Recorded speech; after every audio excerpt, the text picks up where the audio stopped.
Hey, have you ever noticed how some guys just seem to vanish from a woman's memory the moment they walk out the door? Like they were never really there. And then there are others. They don't just leave an impression. They leave a permanent vibe, a feeling that sticks with her, maybe for years. It's not about the six-pack. It's not about the size of his bank account. It's not even about how funny he was. It's about the energy he brought. It's about the way he made her feel when he was around. Most men, they live their lives playing a reactive game. They chase approval. They try too hard to impress. They over-explain, hoping to be chosen. They're performers, waiting for applause. But when the show's over, they fade fast. But the unforgettable guy? He operates differently. He's running on a philosophy that's thousands of years old, something we call stoicism.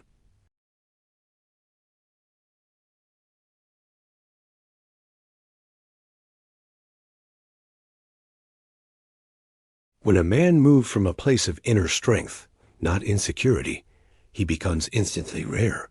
And rare guys? They are never, ever forgotten.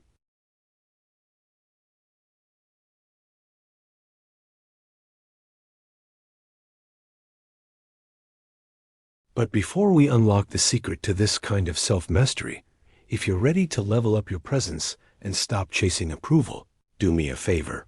Hit that like button, subscribe to the channel, and let's get into the deep end. Because what we're about to cover isn't just dating advice. It's a blueprint for a better life. Here are the 6 moves that make a man absolutely unforgettable. 1. He's the guy who's a master of his emotions. The stone wall. Think about this. Most men completely lose it the second they feel disrespected or rejected. They raise their voice. They argue. They try to prove a point in the middle of total chaos. It's all about losing control.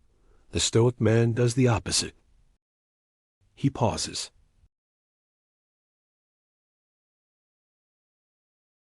He observes the situation like a scientist.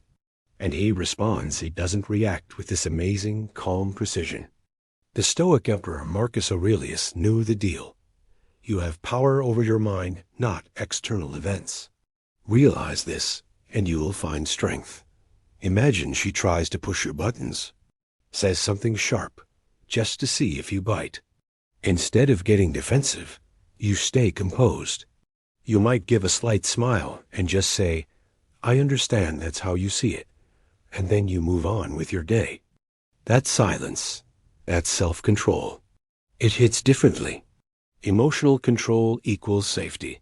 Every woman remembers the man who made her feel safe, not through dominance or flexing, but through the sheer, unshakable peace he carried inside. He's the rock in the storm, and that's a guy you can't forget. 2. He's the guy who listens way more than he talks. The present vibe. In our hyper-connected world, everyone is screaming to be heard. Everyone's waiting to interrupt or jump in with their opinion. But the unforgettable man? He listens deeply. He's not just hearing the words. He's listening for the meaning behind the words. When she's talking, he's not formulating his rebuttal. He's not planning his next move. He is simply present. That total presence sends a powerful, silent message. You matter enough for me to simply be silent.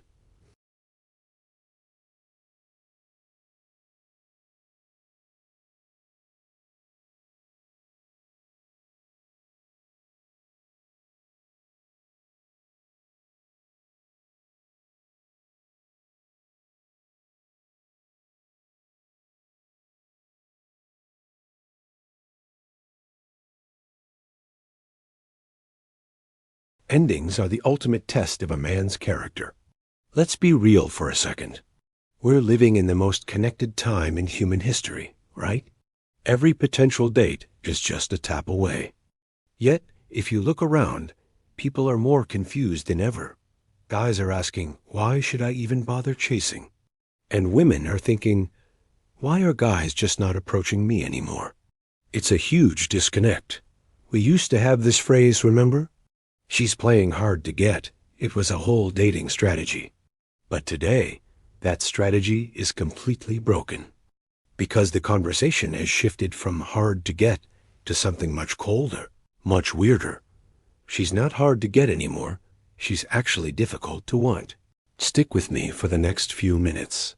We're going to dive into how social media and dating apps accidentally ruined the chase, killed the mystery, and flipped the entire dating game upside down. Before we jump into the mind-blowing shift, if you've ever felt this frustration, hit that like button and subscribe to our channel. Your feedback tells us these conversations matter. Think back to the old game. The central rule of dating, the whole engine that drove pursuit, was scarcity. Back then, a woman was the gatekeeper of her own attention and information. You didn't know what she did on a Saturday night. You didn't see 10 perfectly curated photos of her every single day. She had an aura of mystery and selectivity. And that's key, because when a guy wanted to approach her, he had to invest. He had to risk a rejection. He had to wait to call, plan a real date, and put in genuine effort. Why did he do it? Because he knew if he succeeded, he was winning something rare. The effort was the seasoning. The patience was the flavor. The reward felt valuable because it cost him something: time, effort, and courage. That struggle made the relationship feel earned. Then the internet happened. With the rise of social media and dating apps, women transitioned from being gatekeepers to being broadcasters. They started streaming every thought, every opinion, every detail of their lives to a massive global audience. This is the big killer: overconsumption of information. The whole fun of dating used to be the gradual process of discovery, peeling back the layers over months. Now, you can scroll through a woman's entire digital life, her politics, her exes, her heavily filtered selfies in under 15 minutes, before you've even said, "Hi." The curiosity is gone. The mystery is dead. When a man sees a woman essentially performing for an audience, his instinctual response changes. He used to approach because he was curious. Now he feels like, I already know her, and honestly, I'm just not interested anymore. The information overload has completely sabotaged the desire for the chase. This shift also created a new currency: attention and validation.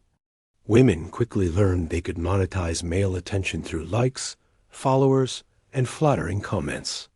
It's a quick, easy dopamine hit. But here's the problem. For a man looking for a partner, this behavior raises a fundamental red flag. He thinks, if you are constantly advertising yourself to everyone online, why should I commit massive energy, resources, and loyalty just to you? It creates a terrible paradox in dating apps. For women, it creates an illusion of abundance. They are overwhelmed with low-effort options, which leads to impossible filtering criteria and endless window shopping. They are psychologically ill-equipped to choose one person out of 1,000. For men, it feels like a gladiatorial arena. They are one of hundreds of competitors, all fighting for the attention of someone who has demonstrated they are not selective about receiving attention. Guys see this, and their logical response is, why should I bother investing my time here? So that's the bottom line, the core of the dilemma. The effort a man puts in is no longer seen as proportional to the reward. Why? Because the woman is no longer guarding her most valuable resources: her time, her mystery, and her true self. She's not hard to get because all her content is on digital display. She has become difficult to want because the constant broadcasting, the attention-seeking, and the performing for a public audience make her seem less and less attractive as a long-term partner. The takeaway: this is the moment for both sides to realize what matters. For men, trust your instincts. Avoid the digital billboards. And for women, it's time to reclaim the power of scarcity, the power to set boundaries, the power to make someone work, not for your perfectly filtered image, but for your genuine depth and your private life. Remember this: quality never screams for attention. The real, genuine chase will always be reserved for the things that are held back, that are guarded with respect, and that make us feel, even in this loud, crowded world, like we've won something truly unique and irreplaceable.